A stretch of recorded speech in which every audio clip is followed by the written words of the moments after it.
For my few dedicated viewers who are watching the Visiting to Vizag series, here is the third and final part.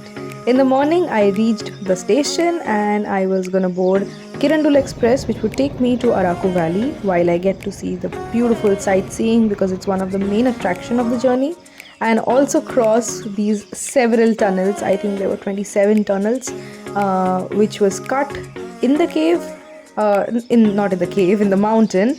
And here you can see how beautiful of a view I got to see throughout the journey. I almost slept through the entire journey. Not the entire journey, the half of the journey, because a lot of sightseeing is done when you're on the train.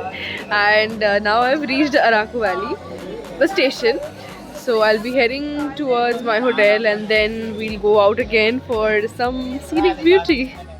Hi again, I am in my room and I'll give you a quick room tour. There is nothing much to show, but there's one nice thing about this room, so I'll show you.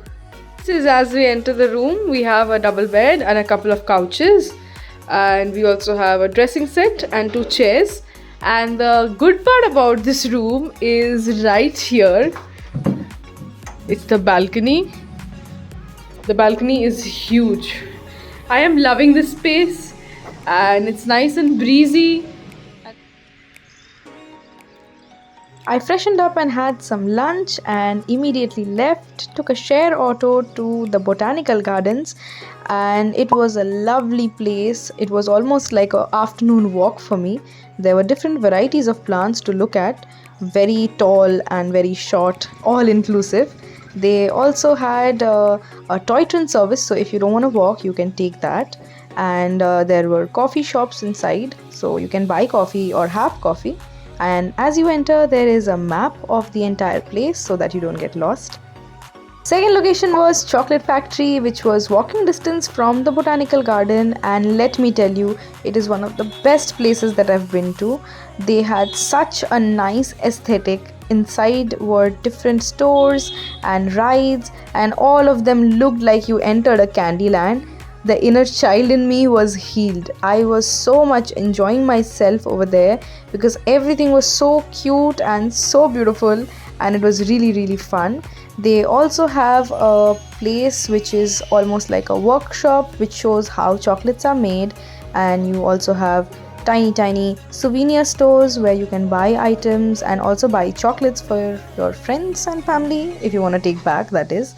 They also give you free chocolates as sample. Although it was not allowed to film in there, they have strictly written that camera is prohibited. I filmed anyway because how should I miss on this beautiful town, this chocolate land? And this is also where I had my first filter coffee. I've been meaning to try that, so I gave it a shot, and here you can see my reaction and you can tell how much I loved it.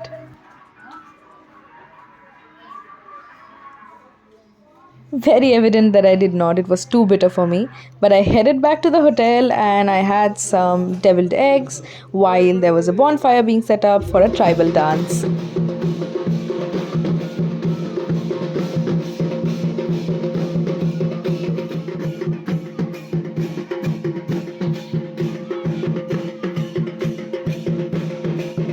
By the end of the dance, all the tourists were also dancing with them, and I called it a night. And next morning I had a very nice breakfast, had some masala dosa, some kheer and fruits.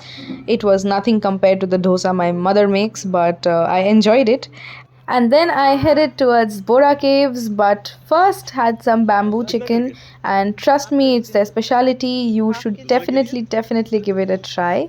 And as I reached Bora Caves, there was so much walking to do, so many steps to climb up and down, but it is so worth it because you will not find another cave like this in any part of India, and it is very historically rich. Well, that's how far I started on that corner, and then I came down all the way from there and there and there. Now I'm here, and there is certainly much more lines going up till there and a line going down, which I think is the end. And yeah, people are screaming, so I don't know if you can hear me or not. So I have reached the last point that you can get up with shoes on, because beyond this staircase. You have to open your shoes and you have to go in barefoot.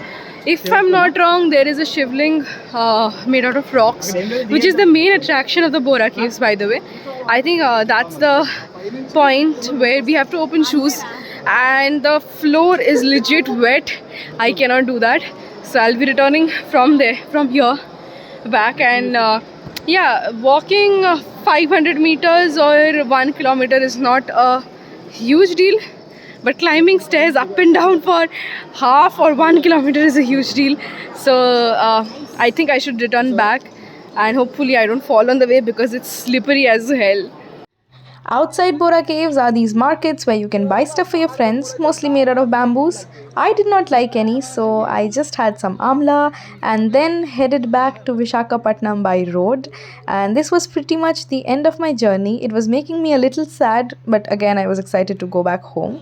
Had some chai and had some railway classic meal and slept, called it a day. Next morning, woke up not very happy about going home, but again, home is a place for peace.